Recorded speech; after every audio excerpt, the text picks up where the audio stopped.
Pardon the interruption, but I'm Sean Humphrey, and is H-Town Dubtown? And I'm Matt Marcinkowski, and can the king save his subjects? And on this show today, we've got Porzingis' injury, the Houston Rockets, and whether or not they are a legit contender, and LeBron James' Cleveland Cavaliers spiraling downward. But first, we're going to go into that man in NYC. Kristaps Porzingis, he's out for the season with an ACL injury. What does this mean for the NBA?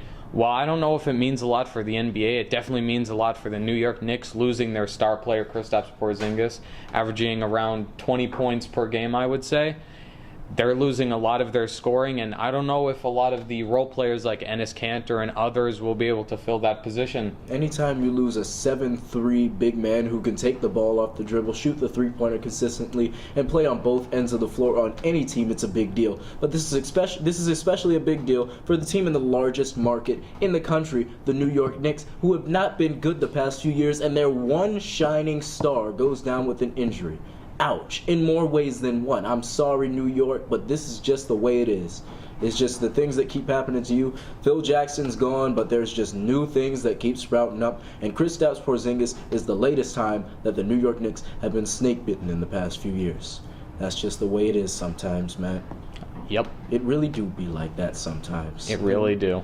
But it don't be like that for another team in the NBA. The Houston Rockets are absolutely rolling right now. Matt Marcinkowski, is this team better than last year? I would say that they are better with the addition of star point guard Chris Paul. It's alleviated a lot of the role that James Harden needs to take, allowing him to take a more scoring role and not having to worry about getting everybody involved. Chris Paul can do that now. It's what he's been doing since he was drafted, and he's really good at it. And I think Harden is sprouting up and is showing that he may be this year's MVP. Well, Chris Paul is a premier point guard, one of the best in NBA history, certainly one of the best in the NBA right now. I don't think the Rockets are much better than last year, but this is not saying that the Rockets are not a legit contender, because the Rockets were a legit contender last year. Had they gotten past San Antonio, I figure they had a good chance of beating the Warriors in the Western Conference Finals. You know why? Because they're one of the premier jump shooting teams in the NBA. They are a great three-point shooting team. They play the same style of basketball that they did last year. Chris Paul may help them win a bit more games because he can make more big plays, but we see the same things. When this team is hot, they are absolutely red hot. They cannot be stopped, and when they are not, nothing will drop. They can't make shots. They can't buy a bucket. And this is what hurts them in a playoff scenario, and this is what happened last year. They had a few games where they were missing shots, just enough for San Antonio to sneak up behind them. James Harden choked in a game, and you know what happened. The Spurs moved on to the Western Conference Finals. Manu got that block. Manu did get that block. But you know who ain't getting many blocks? Who isn't getting many blocks? Excuse me.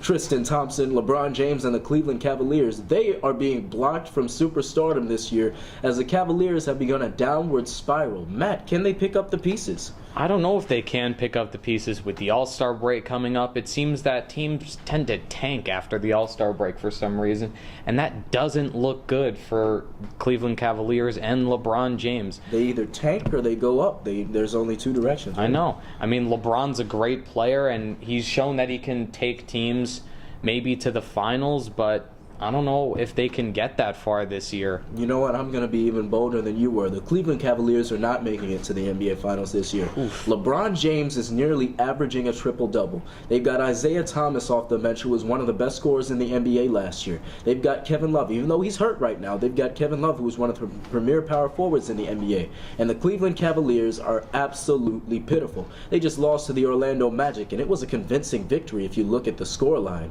The Cleveland Cavaliers cannot pick up the pieces because their best player, the best player in the NBA, is playing out of his mind. And that says something with him being LeBron James, the greatest small forward in NBA history. But the dysfunction within that locker room and the organization is hurting them to the point where they cannot turn it around. There's no way back. There is something that needs to change, whether it's the head coach, whether it's LeBron leaving.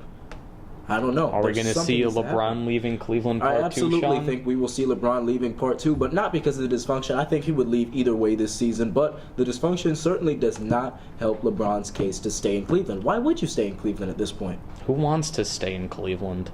Oh, well, we're throwing shots at Cleveland now and not the Cavaliers, but that's okay. All right, next week, mid-season awards, we will recap who have been the best players at their positions in the NBA, who have been the best rookies in the NBA this year, and many more to come. This has been Sean Humphrey. And I'm Matt Marcinkowski. And we are out.